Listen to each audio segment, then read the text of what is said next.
Hello everyone and welcome back to my F1 2019 Career Mode Season 2 for the Russian Grand Prix today, and no upgrades on the car this time. They will be coming for the next episode in Japan, I believe, and so far we've got a major and an ultimate upgrade coming for that weekend, but nothing this weekend. But it doesn't matter, we maintain our status as the fastest car by a margin over Red Bull, who have re-overtaken the Williams team. So a short-lived moment for Williams as the second fastest car that you can just barely see on the R&D chart there. But we'll have a quick look and see if we are still at the top in all the different areas. We are, it seems. So we should still be. We should still have no excuse this weekend. We should be fastest on track. So let's get into qualifying and see how it goes. Welcome back to Sochi. We're about to be joining the action down in the pit lane as the cars get ready to embark on their qualifying runs. It always looked like the kind of track that asks an awful lot of the rear tyres, such as the frequency of low-speed exits. No matter how good a driver is at managing their throttle application to limit rear slip, they can't always overcome a car that's inherently bad at looking after its rear tyres. Here we have a lot of low-speed corner exits, which means a whole load of energy, heat and tyre wear.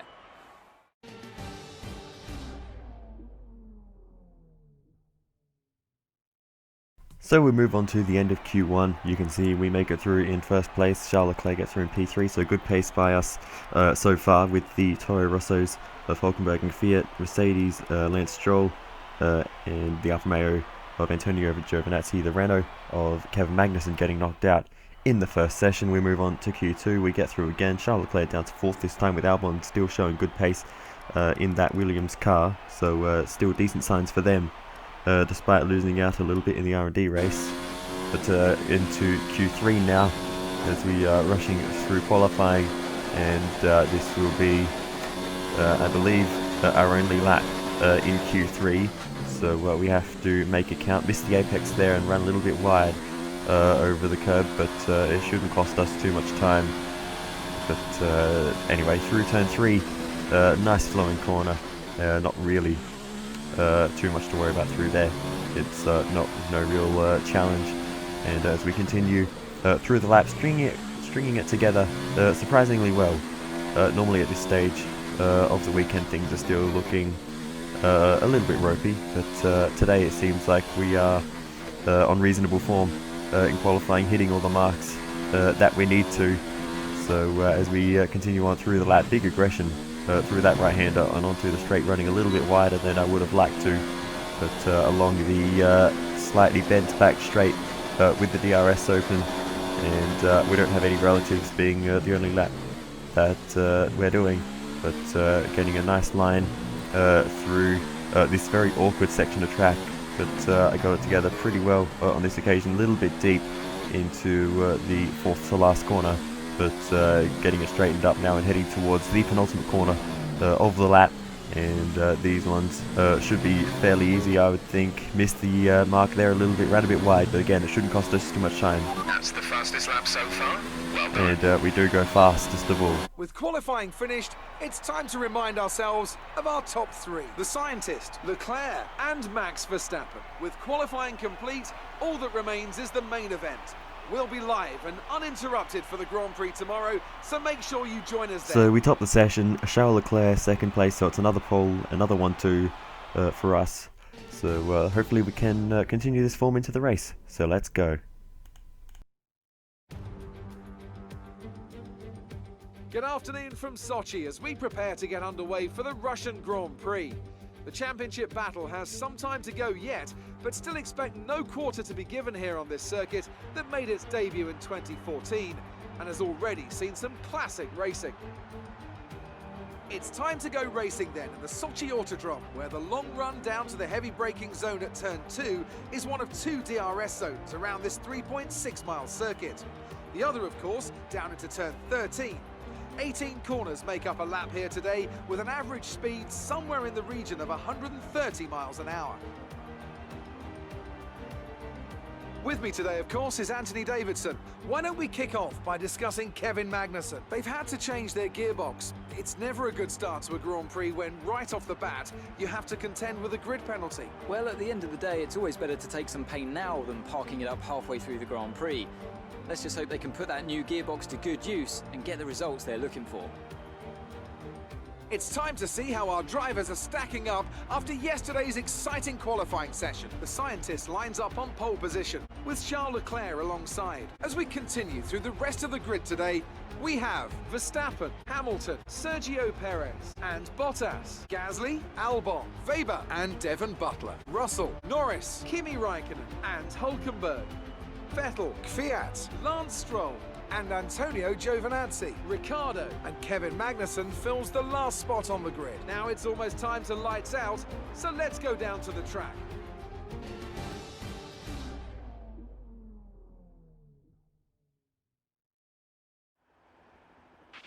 Try for at least 6th in today's race.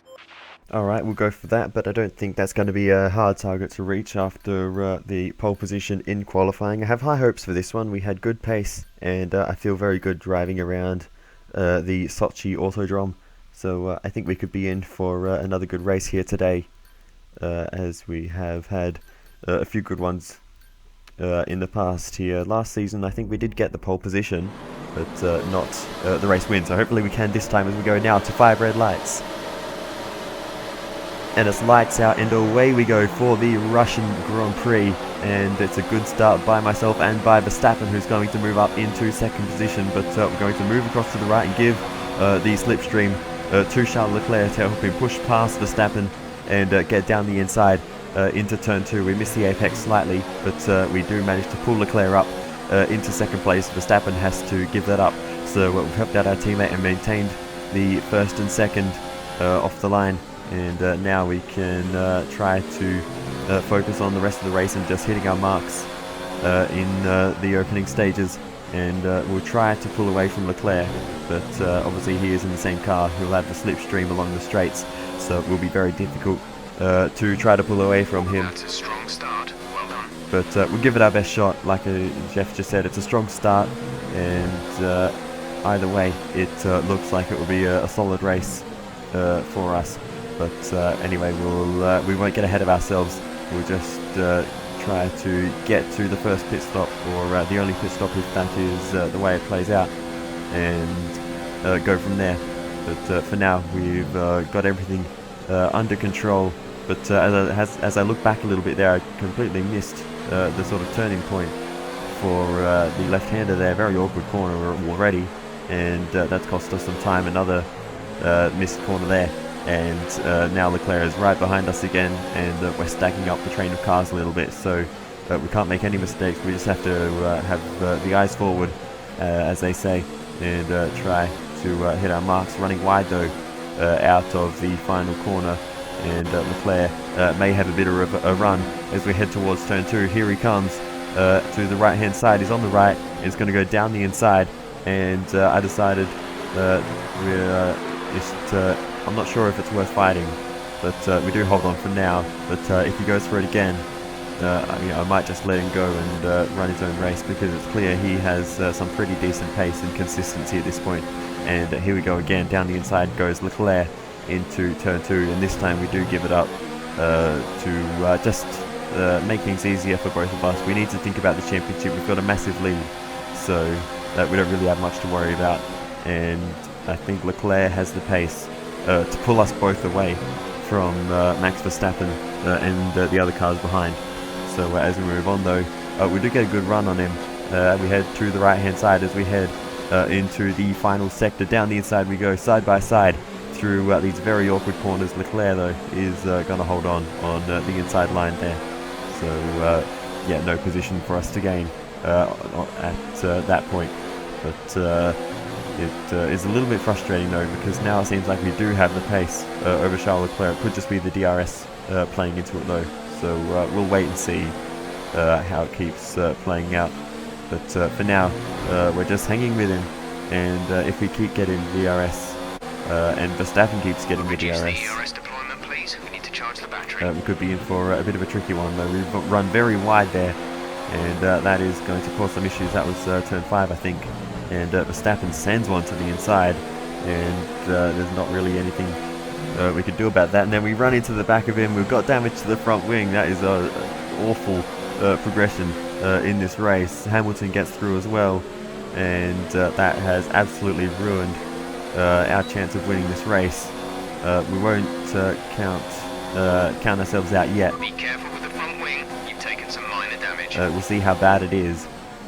Given the way we turn through that right-hander, it's not completely horrendous. The front wing isn't completely off, but there is some minor damage, and any amount of damage is highly undesirable. You can see going very aggressive through these corners, trying to make up for some of the time you loss. only have to stop once now. One stop left. You have 18 laps till your pit window opens.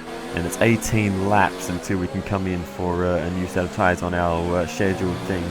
Gap to teammate ahead is 2.8 seconds. So I think the best course of action will be to switch to a 2-stop. We'll hang it out for a few more laps. I'll run behind. The gap is less than a second. They're on fresh softs. Their tyres are 5 laps old. We think they've got one more stop. The time last lap was a 1:40.3.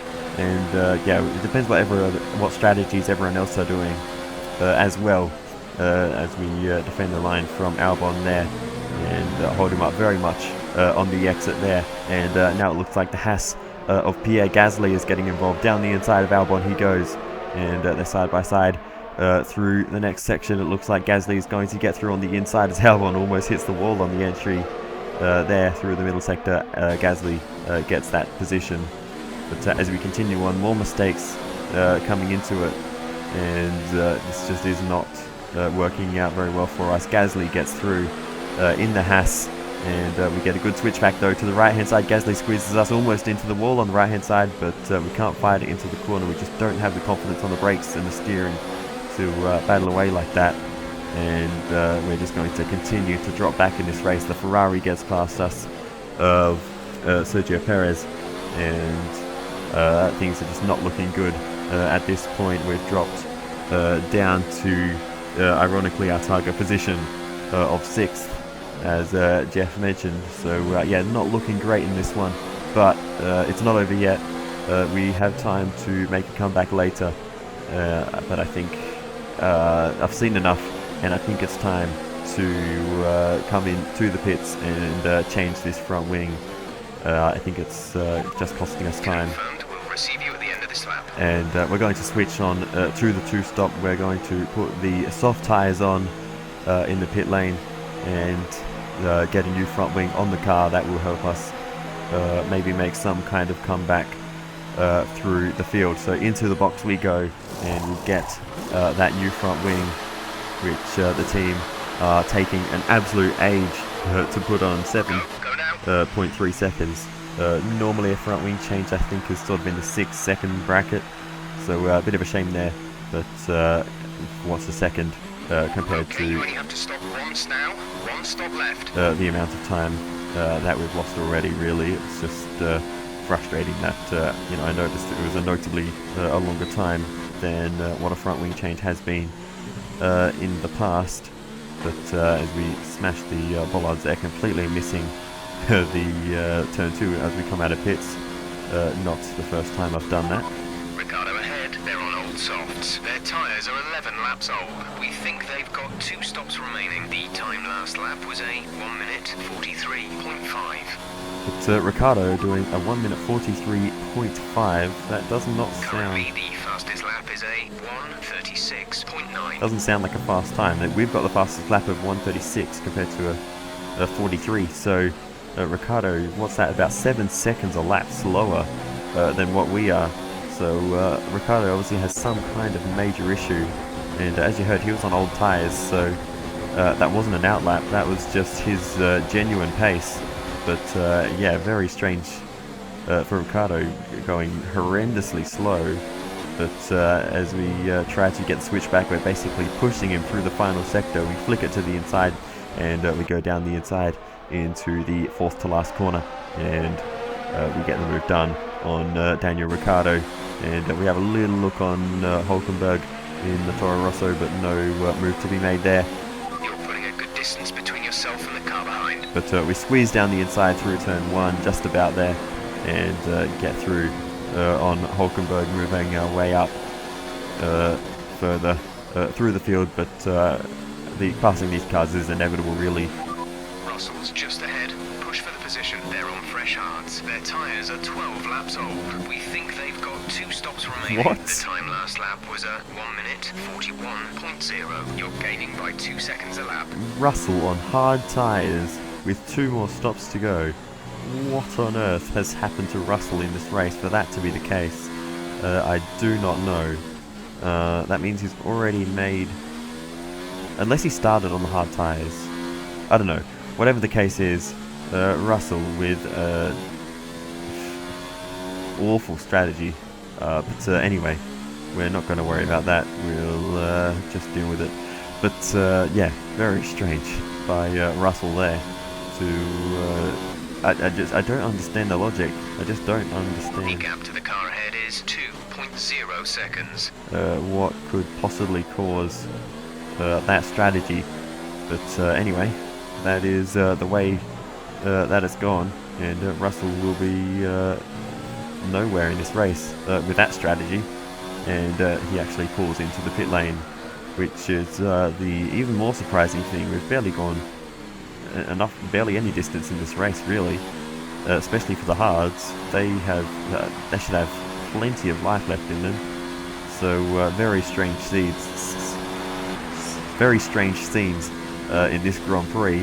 But that moves us up into 15th position as we continue on, and we have a battle right in front of us involving the Renault of Kevin Magnussen.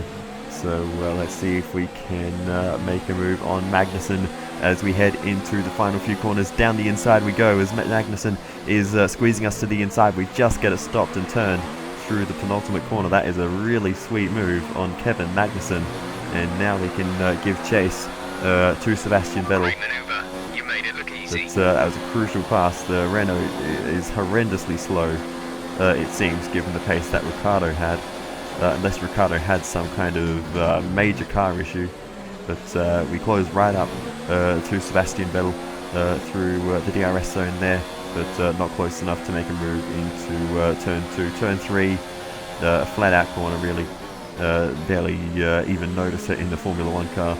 But through the rest of this lap, we just need to stick close to him, and hopefully we can make a move on the back straight. We've run a little bit wide and can actually pull alongside him after turn 5, but we're not going to make the move after doing that. That would be a little bit cheeky, so we're going to just sit behind and try to get as close behind him as we can as we head on to the back straight. We get a nice run on this back straight in the slipstream DRS, and it should be a pretty easy move on Sebastian Vettel as he's weaving around a little bit, but we do manage to get past without too many issues, and get down the inside, get it stopped, and just about make the corner.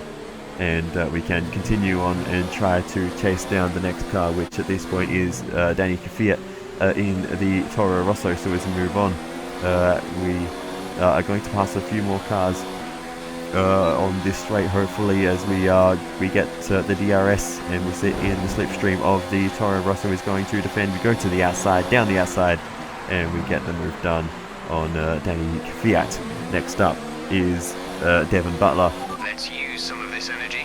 Increase the ERS deployment. In the other Haas, and he's had a really nice run through turn 3 actually there, to be fair to him. But along the back straight, the straight line speed of our car coming through there, and we managed to squeeze down the inside as we head into the last sector.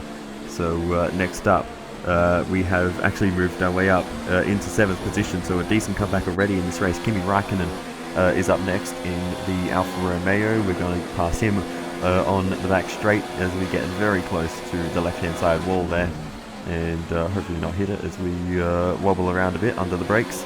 But we get the move done on Kimi Raikkonen, and next up we have our teammate actually. So that is really good signs that we can be within the same section of track at all with our teammate.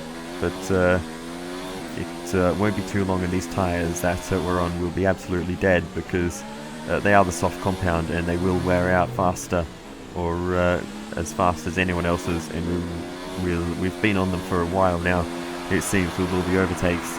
So the pace did start diminishing towards the end of this stint, and Conditions look stable at the moment.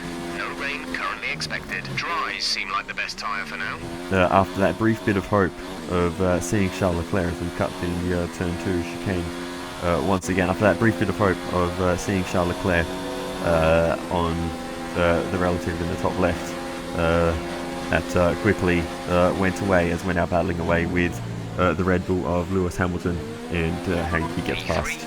You are currently in P3. Hamilton is ahead of you. They're on fresh mediums. Butler is behind you. Okay, the gap behind is 7.5 seconds. Our gap to first place is 11.5 seconds. Your pit window will open in 7 laps time. 26 laps to go. And yeah, as you can hear, the pit stop window is coming quite soon, as we'll be stopping onto the medium tyres for the end of the race. So yeah, that will be the rest of the strategy for this one. But you can see I'm just losing so much time to Hamilton, as Kimi Raikkonen retires from the race with a mechanical failure. A shame for Kimi, but not going to affect our race really. We had already overtaken him, but that's going to bring out the virtual safety car. Understood, stopping this lap. So it's a couple of laps earlier than what the strategy said, but we're going to come in anyway. Medium tyres at the next stop. Okay, slow down, slow down. Your delta is negative, which means you are too fast. Reduce your pace. So we're going to stop onto the medium tyres, and I was paying attention to the estimated rejoin position. Before this safety car, it was 13th. So if we come out anywhere ahead of 13th, that will be a huge benefit for us at this point in the race. We're dropping down the order to 6th, 7th, 8th, 9th now. Ending, we're going green. Maintain positive delta until the green flags. But the VSC ends just as we exit pit lane. Stop. No more scheduled pit stops. So absolutely perfect timing for us. And that last car going past there was not for position. So not a huge problem for us. It is, I think, Antonio Giovinazzi in the Alfa Romeo going quite slowly in this race. He perhaps had some issues. After our first pit stop, he was the only car that we were ahead, and he was a few seconds behind us. So I believe Giovinazzi did have some issues earlier on in the race, in the opening stages. But we move on past the pit lane, and we're going to hopefully gain a few positions up into 7th. So we're already getting very close to that target position. Ahead, they're on fresh mediums. Their tyres are 15 laps old. They have some kind of mechanical problem. The time last lap was a 1 minute 41.2. We're gaining by around 4 seconds per lap. The Verstappen now horrendously slow in this race, 4 seconds a lap slower than us. So Verstappen hitting some major issues, as Jeff outlined, and that is a shame for him after looking solid for a podium finish in this one. So Red Bull, a good result goes begging for the Red Bull team, and we get past Verstappen with ease there. And next up is Lucas Weber, as we're now up into 4th position. That was the fastest lap of the race so far. With some of the other cars making more pit stops. So the other 2 stoppers stopping relatively late in this race, and we're going to fly past Lucas Weber on the straight, unfortunately denying our old F2 teammate off a podium, but we have our own championship fight to worry about in this case. And we actually turned in on him a little bit, and we actually got fully ahead, and then right at the last minute heading into the corner, Weber just stuck his nose in again and got it chopped off. So I think we were okay on that one. I think that one's on Weber, unfortunately, but we have a battle for the lead. Leclerc down the inside and gets the move done on Lewis Hamilton for the race lead, and that's why you need to make these passes like the one on Weber, because Leclerc has just retaken the lead after making an extra pit stop compared to Lewis Hamilton. And now we move on to the final lap of the race. So it was actually very, very close to the end of the race. Almost a race win for Lewis Hamilton. He hasn't had too many, if any, this season in the Red Bull. It has really been a dry season for Hamilton, and the I was going to say the reigning champion, but he's not. Vettel won the championship in the last season, so Hamilton... We're not going to be able to run in this engine mode much longer. We're about a lap over target. Drop down to mix too soon. Hamilton, still a 5-time champion in this universe, so that is something crazy. But it doesn't look like he'll be adding a championship to his tally. Less than a lap of fuel now. The tank is empty. In this season, but we're pushing on this final lap to try to get a fastest lap point, and that will limit the damage from 10 points gained for Leclerc to 9. But here comes Leclerc around the final corner. He crosses the line to win the Russian Grand Prix, and Lewis Hamilton chasing him all the way down, but unfortunately not enough for the Brit. And here we come around the final few corners. Can we steal the fastest lap away? Because Leclerc has the fastest lap at the moment. It'll be a 2-point swing if we can do it. We run wide through the final corner, but I think we managed it. Okay, good job, mate. Really well done. That was a fantastic drive. And to finish on the podium after getting damage in the first stint is a pretty good comeback, I think. That was brilliant stuff from Racing Point today. What a superb victory. Tell me, Ant, how did they manage to achieve this win? Well, time management probably played quite a large role in the outcome of this one. As ever, it's not just about speed, it's all about maintaining that speed consistently over a stint, over a race distance. So being able to keep up the lap times while still being smooth on the controls and gentle on the tyres, that's really where the race was won today. The Racing Point team will be very happy with today's performance and the final result. Another display of excellent driving and excellent teamwork, and a well-deserved first-place finish. So there we have it. It's another double podium for Racing Point. We extend our lead in the Constructors' Championship. Hamilton finally getting another decent result in this one. P2 for him. But what more could it have been if the race was just a few laps shorter for Hamilton? And now let's take a look at the drivers' standings. It wasn't the best weekend for our championship leader, and their advantage at the top has been reduced. Some amazing talent out on the track today, but Anthony, who would you pick as your driver of the day? Well, I have to give it to Lucas Weber. Cool, calm, collected, a very consistent performance, and one that he can definitely be proud of today. It's time to check out the constructors' standings. Racing Point continue to run away with it out in front. And with that, we wrap up another weekend of motorsport.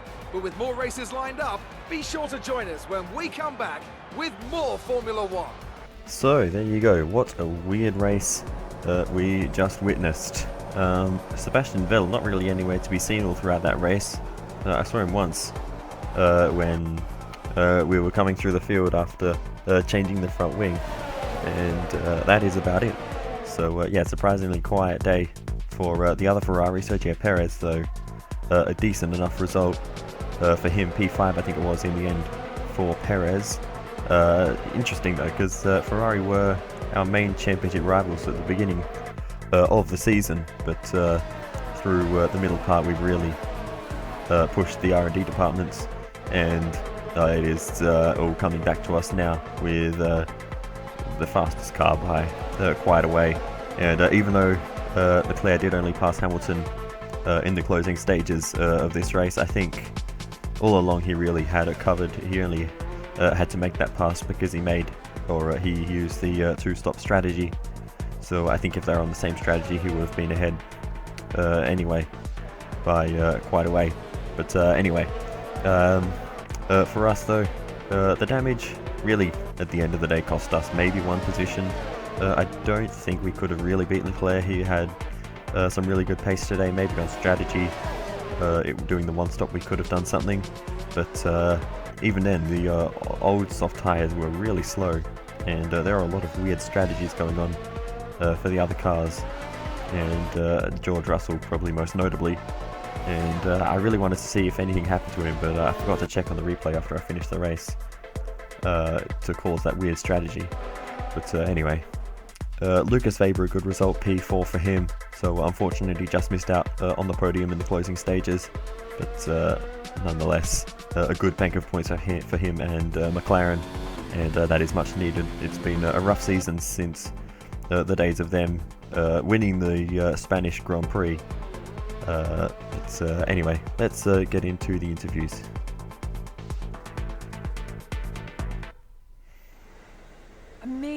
performance out there. I'm sure you're pretty happy with that. Your team must be ecstatic with how you're performing. Yeah, it was a really good comeback today, and I'm glad we were able to make it back up onto the podium after getting a bit of damage early on. But I need to start taking the fight to Leclerc.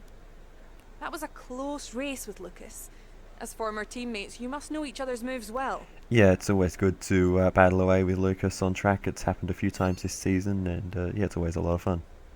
That was a good race for Lucas. Are you pleased to see him doing well? Yeah, of course it is. He's had a pretty rough season, winning the Spanish Grand Prix, but other than that, it's been pretty dry. Devon did much better in today's race than he did in qualifying. Were you expecting that? Yeah, of course. As I've said before, Devon sometimes has a poor qualifying, but he always comes through in the race for a good result. Great. Well, that's everything. Thanks, Claire. Alright, so that brings the Russian Grand Prix weekend to a close. You may have just briefly seen in the background as we continue to lose the rivalry with Leclerc. We really need to